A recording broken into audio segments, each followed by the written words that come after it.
Yesu ashimwe bavandimwe, nongeye kubasuhuza mu izina rya Yesu. Imana yo mu ijuru ibahe umugisha.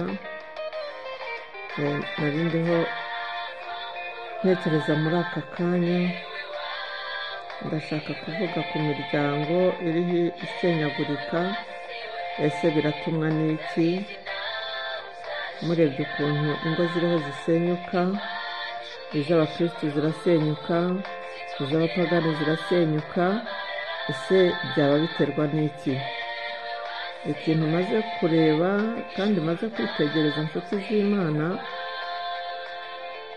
ni uko ikiriho gisenya ingo muri iki gihe, icya mbere ni ukutumvira Imana, icya kabiri ni ukwikunda. Ibyo bintu bibiri nibyo nabonye biriho bisenya ingo, nibyo tugiye kuvugaho inshuti z'Imana. Abakunzi b'Imana, abakunzi b'itabaza ry'amahanga, mureke tuganire kuri iki kintu kuko kirakabije. Kirakabije, ibintu bimeze nabi.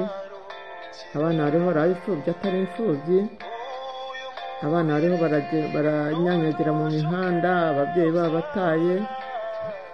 Ni ibintu bibabaje cyane. Ni ibintu bibabaje cyane kuba abana bitwa abana b'Imana bakora ibintu nk'ibyo. Ntabwo byari bikwiriye. Turebe impamvu ziriho zibitera. Ese biratumwa n'iki? Uyu mubiri turiho dukunda, niyo mpamvu nashyize muri aka karirimbo, uyu mubiri turiho dukunda cyane kuruta gukunda bagenzi bacu, kuruta gukunda abana bacu. Ntabwo byari bikwiriye nk'abantu b'Imana. Ubundi abantu b'Imana bakwiye kwihangana.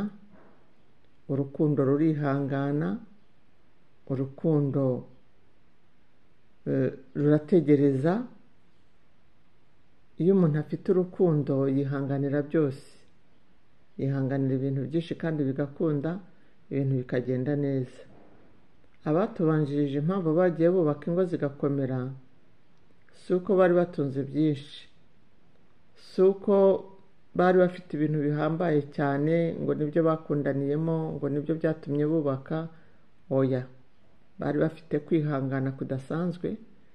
Umuntu akihanganira mugenzi we, kubera ko buriya iyo umuntu ajya gushaka, ujya gushaka umuntu mutareranywe, ujya gushaka umuntu wabonye akuze, ntuzi imico ye, nawe ntazi iyawe. Iyo mico ibiri rero iyo imaze guhura, niho utangira kubona ububi bwa mugenzi wawe. Iyo umaze kubona ububi bwa mugenzi wawe rero, ntubashe kubwihanganira, ntubashe kumenya uko wa wundi ubonyeho ikintu kitari cyiza ugomba kumutwara. Niyo mpamvu ingo zihita zisenyuka. Ariko ubundi umugore w'ubwenge, iyo asanze umugabo ameze uko atamukekaga, aramwihanganira, akemera kubaka kugira ngo abana be batazababara. N'umugabo kandi ni uko, iyo usanze umugore afite imico utari umwitezeho, nawe ugomba kumwihanganira. Mu ijambo ry'Imana ryo riravuga ngo ikintu gishobora gutandukanya umugore n'umugabo ni ubusambanyi. Ariko se n'ubwo busambanyi iyo bwadutse butabaye ingeso, zitari ingeso, ukabona umwe byamwadutseho yabikoze atarasanzwe abikora, niki cyatuma utamubabarira? Niba ari umugore ubibonye atarabisanganywe, kubera icyo utamubabarira? Niba ari umugabo ubibonyeho atarabisanganywe, ukabona yabiguyemo, kubera icyo utamubabarira? Mugomba kubabarirana, ubuzima bugakomeza, abana bakabaho neza, bakabana n'ababyeyi bishimye. Ariko uzi ingaruka ziba ku bana batabanye n'ababyeyi ukuntu bimera. Birababaje kuba umuntu yabyara 2, 3, 4, 5, kajya gutyo, ukabona ngo umuntu urugo ruramunaniye mu bana 5, mu bana 4. ntabwo biba byumvikana. ese kuki wabibonye ku mwana umwe basi ntuhaguruke kuri umwe cyangwa kuri babiri, basi ngo abo babiri ubari busiga cyangwa ubajyane, ariko wo kuzababaza abana 5? Ni ikibazo gikomeye inshuti z'Imana. Abantu muri iki gihe barikunda, abantu muri iki gihe bakunze ubutunzi. Ni ukuvuga ngo abantu bashakana ari babiri bari bafite ubutunzi. Iyo habayeho ibyo turiho tubona muri iki gihe, ubukungu bwaranyeganyeze ku isi yose, ubukungu bwanyeganyega mu rugo, ukabona ibyo wabonaga ntubibona, nibwo induru zitangira kuza, nibwo utangira gutekereza uti wahambira nkasanga uri ukomeye, kandi uri ukomeye nawe ejo nawe bishobora kumubaho, ubwo bukungu bwe bushobora kunyeganyega. None se wahora wirukanka? Tekereza nawe ko wahora wirukanka ukurikiye ubutunzi. Ntabwo ari byo. Ubutunzi bufite ubaka, utabufite ubaka, kubera ko ubutunzi umwanya wari wose iyo uri umunyabwenge uzi gukora, ubutunzi buraza. Ubutunzi buraza. Ariko abo bana bariho bashwanyagurika imitima kugira ngo iyo mitima izagaruke, ntabwo bizaba byoroshye. Ntabwo bizaba byoroshye, bizaba ari ibintu bikomeye cyane. Bizaba ari ibintu bikomeye cyane inshuti z'Imana. Nimwihangane, mwubake, musenge Imana, kandi hari igihe usenga Imana mwebwe musenga ibintu bigahinduka.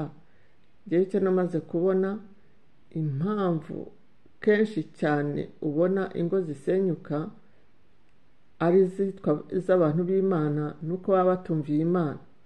Hari ukuntu mbere hose ugira umushinga wo kubaka na mugenzi wawe, mugakora umushinga wo kubaka, ugatekereza umushinga wo kubaka, ariko ntutegereze, ntiwumve ijwi ry'Imana ngo rikubwire uwo mugiye kubakana.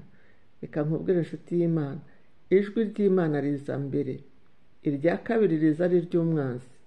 Igihe cyose Imana irakubwira ngo iyo utangiye gushaka kubaka urugo,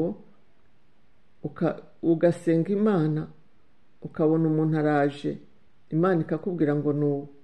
Warangiza ukamwitegereza ukavuga ngo oya, ngo uwo nshaka si uyu, ndashaka umuntu umeze gutya, umeze gutya, umeze gutya, umeze gutya, mugufi se cyangwa se muremure cyangwa se munini cyangwa se ufite taye française cyangwa umeze gute, umeze gute, umeze gute. Aho ngaho witangiye gutandukana n'ubushake bw'Imana. Niyo mpamvu uzashaka uwo wishakiye ariko Imana itabigizemo uruhare, wamugeza mu rugo igihe gito gusa, urugo rukaba rurasenyutse kubera ko ntiwumviye Imana. Nabaha urugero rumwe. Hari urugero nabaha nigeze kubona, ntabwo nabibonye, narabyumvise, nasanze abantu bariho babiganira, byari byabaye muri za 2005 hariya mu Kiyovu cy'abakene. Habaye ibintu bitangaza abantu cyane bitewe n'abantu babiri batumviye Imana. Abo bantu babiri bakoranaga umurimo w'Imana bari muri korari bombi. Noneho umuhungu umwe aza kwereka umukobwa yuko azaba umugore we, atera intambwe aranabimubwira, ati rwose, ati nabonye, ati maze iminsi ntekereza kubaka urugo, ariko nasenze Imana, Imana irambwira ngo uzaba umugore wanjye. Birangije umukobwa aravuga ngo ngiye se ko Imana itabimbwiye, ngo ntabwo ari byo, arabyanga. Imana irangije bari no mu masengesho, Imana irongera irabivuga. Umukobwa aranga arinangira. Amaze kwinangira, barakomeje bakuza umurimo w'Imana. Umukobwa agize gutya, afiyanshijwe n'undi nanone wo muri iyo korari. Barateguye ubukwe, barashyingiranywe, ubukwe burabaye, burarangiye. Bumaze kurangira, bagira gutya baranabyara, babyara umwana wa mbere. Bamaze kubyara umwana wa mbere, wa muhungu nawe aravuga ati se Imana yarambeshye, use byagenze gute? Ariko uko asenze Imana ikamubwira ngo umugore wawe n'uriye, umuhungu aravangirwa. Aravuga ati se Imana ko ikomeza imbwira ngo umugore wanjye n'uriya kandi akaba yarashatse ibi bintu ni ibiki. Umuhungu arangije amaze kubona umugore abyaye avuga ati none se nazashaka umugore ari uko atandukanye n'uriya mugabo, ese bazatandukana tubane? Ataya, nanjye ntabwo nzaguma mu siribateri, reka nanjye nishakire. Agize gute? Yanze kumvira ijwi ry'Imana, nawe ananiwe gutegereza. Aragiye afiyanshije undi mukobwa nanone muri iyo korari, aramufiyanshije. Amaze kumufiyansa bateguye ubukwe, burabaye barabukoze, birarangiye, babyaranye umwana. Amaze kubyarana umwana, wa wundi wamubenze aba amaze kubyara kabiri.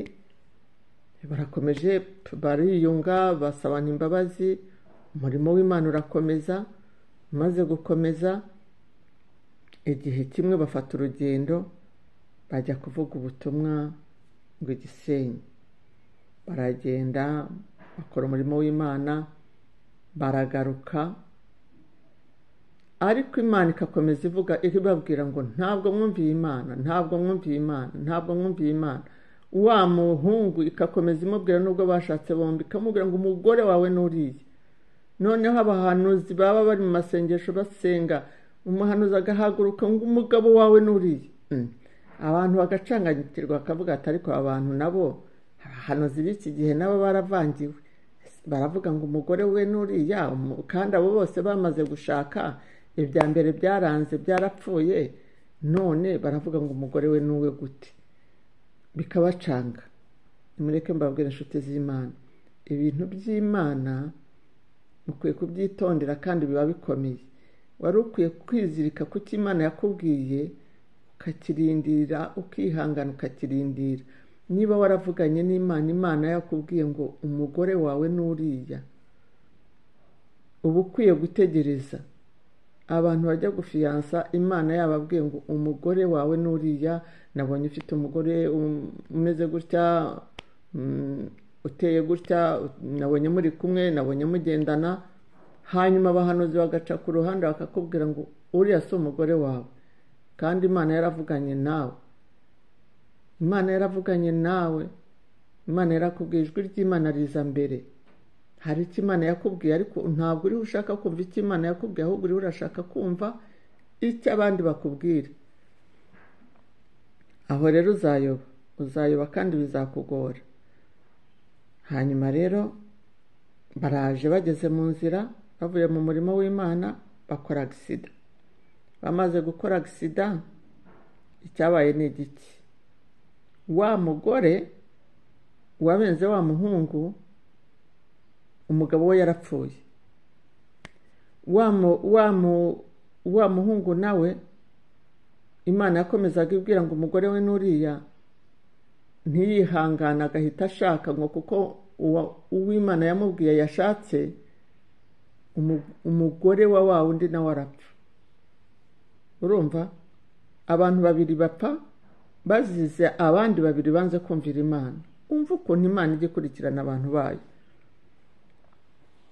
Ba bandi barapfa, umugabo wa mugore arapfa, umugore wa muhungu nawe arapfa, apfa babyaranye rimwe. Wa muhungu, wa mugore we wamwanze agashaka undi, apfa karabyaye kabiri. Ibintu birabaye, induru ziravuze mu itorero. Ati mukabona Imana ikababwira mukanga kumva, none abantu b'abandi baruhiye gupfa kubera mwebwe mwanze kumvira Imana. None abantu b'abandi barapfuye kubera mwebwe. Imana irahagurutse, irongera iravuze ngo narababwiye, ngo narirahiye, ngo uyu niwe mugore wawe. Rero umva ibitangaza byabaye. Ba bantu barihannye, bikubita hasi, bararambara, baravuga bati dupfakaye twese kubera kutumvira Imana.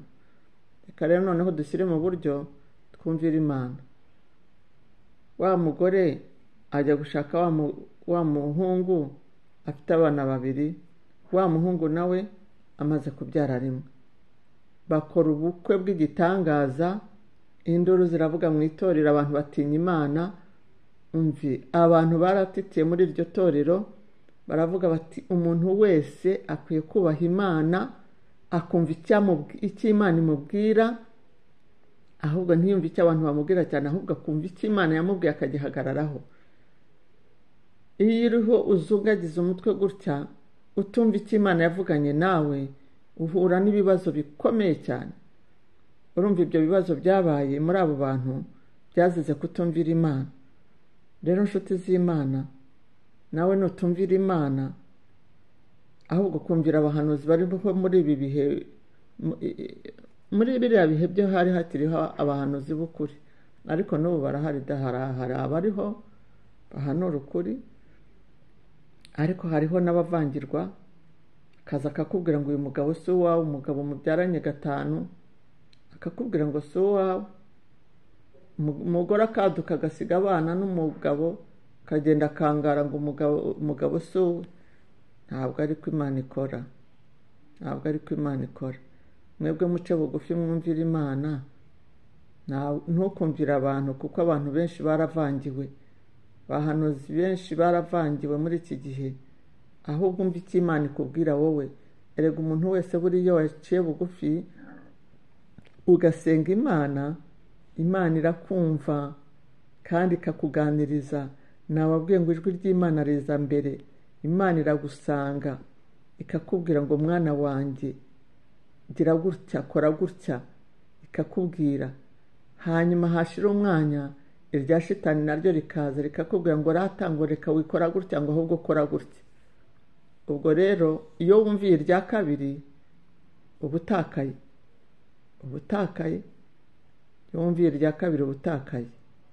Rya mbere ryazaga rikubwira ibintu byiza ritagushyiraho n'igitutu, irya kabiri rigushyizeho igitutu, ukabura icyo ufata n'icyo ureka, ukazasanga uguye mu bibazo bikomeye cyane. Inshuti z'Imana, nimugerageze mwumvire Imana, kuko kumvira Imana ni ingenzi. Iyo wumviye Imana ugira amahoro, iyo wagiye aho Imana ishaka ugira amahoro. Iyo uri umugabo ugashaka umugore Imana yakubwiye, uko yaba ari kose, utagendeye ku marangamutima yawe, ugatwara uwo Imana yakubwiye, ubona umugisha. Wa mukobwa we nawe, iyo utagendeye ku marangamutima y'iyi si, ugatwarwa n'uwo Imana yakubwiye, Imana ibaha umugisha. Utarebye ngo uriya ntacyo afite, ngo uyu nguyu afite byinshi, ngo uyu ntacyo afite. Bijya bibaho cyane. Nzi abantu bakomeye muri iki gihugu, hari abakobwa bari baragiye bababenga ngo nta butunzi bafite, ngo ntacyo bafite, ariko ubu ngubu barabareba bakicuza, babona ari abantu bakomeye. Muri cya gihe babareberega mu ndorerwamo yo kuba badakomeye, ariko uyu munsi bakaba bakomeye. Uyu munsi waba ukomeye, ariko ejo ukaba udakomeye. Uyu munsi waba udakomeye, ariko ejo ukaba ukomeye kubw'imbaraga z'Imana. Nimube maso nshuti z'Imana, mube maso mw'abadamu mwe, mwubake ingo zanyu. Ngo umugore w'umutima yubaka urugo rwe, ngo ariko umupfapfa ararusenya. Umupfapfa asenya urugo rwe. Ntabwo bikwiriye ko umuntu amenya Imana asenya urugo rwe. Urarufata ukarubumbatira, ukarukomeza. Niba umugabo wawe yadutsweho no gusinda, mwihanganire. Gusa icyo njya mbona leta ikoresha, kuko leta ni umubyeyi, iravuga ngo niba hagiye kuzamo ibijyanye no kwicana nimutandukane. Ariko Bibiliya Yesu kwivuga, iravuga ngo niba mwarashakanye, ariko nanjye sinabona umwana wanjye bagiye kumwica ngo mubwire ngo guma ngutege ijosi bakwice. Oya da, ntabwo watega ijosi ngo bakwice hajemo ibyo kwica.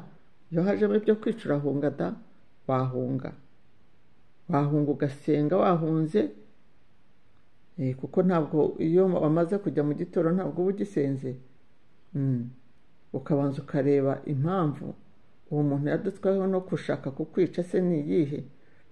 Ntabwo iyo hajemo ibyo kwica. Niyo mpamvu na leta yahagurutse muri iki gihe.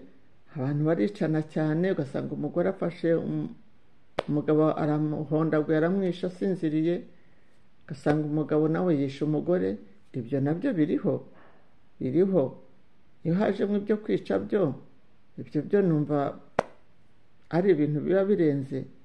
Ariko hariho ibintu wihanganira, ngo umugabo yasinze ngo ntayo urugo ndagiye, ngo umugabo yasambanye ngo ntayo urugo ndagiye. Ba nyoko na ba nyogosenge barubatse n'abagabo babo kandi babaca inyuma basambana, ariko urugo bararwubaka. Ubu barasazanye, ibyo byose barabiciyemo. Abana babo ni abana beza bafite indero nziza, kubera ko wa mumama mwiza yarihanganye, ibyo byose arabyihanganira. Abana ni abana beza bashima Imana. Rero kutihangana kuriho muri iki gihe niko kugiye gusenya ingo. Abantu badutsweho n'ubusambanyi. Kuki ujya gusambana ufite umugabo? Uko ari kose mwihanganire uko ari kose. Mucire bugufi, umwigishe, musengere. Wenda ibyo ubona bidatunganye Imana izabitunganya, ariko muce bugufi inshuti z'Imana, muce bugufi. Birababaje, abana barababaye, abana benshi barababaye. Buriya kurara urwana n'umugabo, abana barabyumva bakababara. Ugasanga abana bafite ubwigunge budasanzwe. Abana benshi bamaze kwangirika kubera imiryango yabo. Mukwiye guharanira kugira ngo mutunganye urugo rwanyu kubera abana banyu. Ushobora kwemera ukababara, ariko ukababarira abana. Habayeho kwikunda kudasanzwe. Ibaze kwikunda ariko ukaba ufite umugabo mubi w'umusinzi, w'umusambanyi, ukagira gutyo ugata abana, ukamutana abana. Uwo muntu umeze gutyo se uramutana abo bana? Ni ukuvuga ngo uburibwe bwose wari ufite bwose bushyize ku bana. Abana ntibagiye gusigara baribwa n'ubwo buribwe.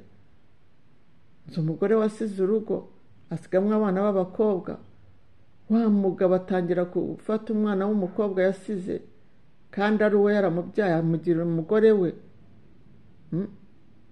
Hariya mu Gashiha hariya hakurya yo mu Rugando byarabaye.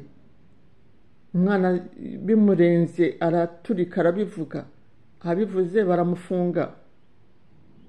Umugabo atangira kwidefanda ngo urumva ngo nyina yantanye abana, ngo hanyuma nza nasinze, ngo njya ku mukobwa wanjye ngo ngira ngo ni umugore wanjye, ngo nuko byagenze, ngo nabaga nasinze. Ariko leta ntabwo yabyumva ibyo ngibyo. Baramujyanye baramufunga, bitewe n'uko uwo mubyeyi yari yasize abana. Aze gufata abana b'abakobwa ukabasigira umuntu umeze gutyo, uba wikunze. Ntabwo mukwiye kwikunda. Umubyeyi apfira abana. Nimureke mbabwire mwa babyeyi mwe, umubyeyi apfira abana. Si uko ababyeyi bose ubona bubatse ingo bakarinda basazana n'abagabo babo cyangwa bagatandukanywa n'urupfu, ari uko bari bafite ubuzima bwiza, ariko nta byabababaje. Barababaraga ariko bakihangana.